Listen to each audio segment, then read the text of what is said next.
안녕하세요. 이명기 목사입니다. 오늘은 여호수아 7장 묵상입니다. 여리고성 전투에 이어 아이성 전투 기사가 나옵니다. 가나안의 핵심 도시 여리고와 베델 사이에 위치한 아이는 전략적인 요충지였습니다.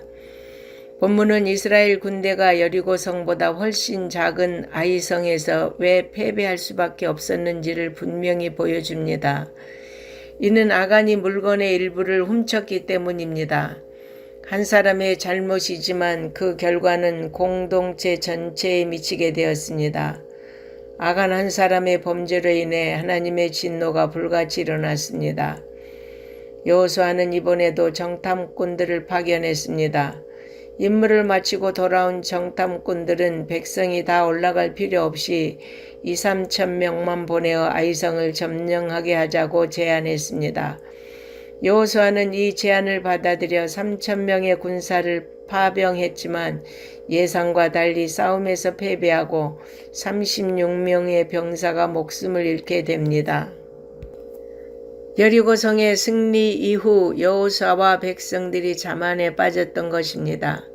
승리에 도취되어 하나님께 묻지 않았습니다. 게다가 온 백성이 힘을 다해서 싸우지 않고 일부만 전쟁을 수행하도록 보냈습니다. 그들은 아이성을 쉽게 정복할 수 있으리라고 생각했습니다. 견고한 여리고성은 정복했는데 작은 아이성은 정복하지 못한 일을 이스라엘 백성은 이해할 수 없었습니다. 그래서 여호수아는 옷을 찢고 티끌을 뒤집어 쓰고 장로들과 함께 여호와의 궤 앞에 엎드려 기도했습니다. 여호수아는 비록 원망의 말을 쏟아놓았지만 하나님께 응답을 들을 수 있었습니다. 주님께 기도할 때 주님은 우리가 놓치고 있었던 실패의 이유를 알게 하실 것입니다. 겸손히 하나님께 묻는 사람이 지혜로운 사람입니다. 하나님은 이스라엘의 패배 원인이 아간의 범죄로 인한 언약 파기에 있음을 알려주셨습니다. 이것은 한 사람의 범죄가 공동체의 파멸을 가져올 수 있음을 보여줍니다. 하나님께서는 여리고성의 모든 것을 진멸하라고 명령하셨는데 아간이 이 경고를 무시하므로 더 이상 하나님께서 이스라엘을 위해 싸우지 않으시고 그 결과 패배하게 된 것입니다. 하나님은 여호수아에게 깨어진 언약을 회복하는 방법을 위해 3가지를 명령하셨습니다. 첫째, 백성을 성결케 하는 것입니다. 이것은 하나님의 임재에 대한 준비입니다. 둘째, 백성을 하나님 앞에 모으고 제비를 뽑아 범죄자를 가려내는 것입니다. 셋째, 범죄자와 그의 소유를 불태우는 것입니다. 구약 성경에서 불사르는 것은 범죄로 부정하게 된 것들을 깨끗하게 하는 정화 의식의 의미를 지닙니다.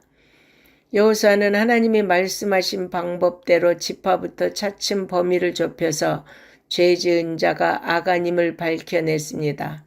단번에 아간을 지목하지 않고 단계적으로 범위를 좁혀 나갔기 때문에 더욱 강력한 경고가 되었을 것입니다. 하나님은 이 사건을 통해 범죄에 공동의 책임이 있음을 보여주셨습니다. 여호수아는 사자들을 보내 아간이 숨겨놓은 탈취물을 확인했습니다. 그러고 나서 아간과 그 가족들을 처형합니다.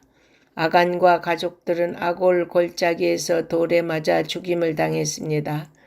이스라엘 백성은 그곳에 돌무더기를 쌓고 그곳 이름을 아골 골짜기라고 불렀습니다. 요단을 건넌 후 길갈에 돌을 세워 하나님의 인도하심에 대한 증거를 삼았듯이 징계의 결과로 쌓인 돌무더기는 경고의 역할을 합니다. 이 사건은 거룩한 전쟁의 조건이 무엇인지를 보여줍니다. 거룩한 전쟁에서 승리하기 위해서는 자신과 공동체 안에 있는 죄와 부정을 제거해야 합니다. 거룩한 전쟁은 거룩하신 하나님이 함께 싸우시는 전쟁이기 때문입니다. 신약 성경의 아나니아와 삽비라도 아간과 유사한 죄, 즉 하나님의 것을 훔친 것 때문에 심판을 받았습니다. 우리는 죄의 대가가 얼마나 무서운 것인지 알아야 합니다. 잘못된 신앙을 가진 자는 구원을 받았으니 자기 좋을 대로 살아도 된다고 생각합니다.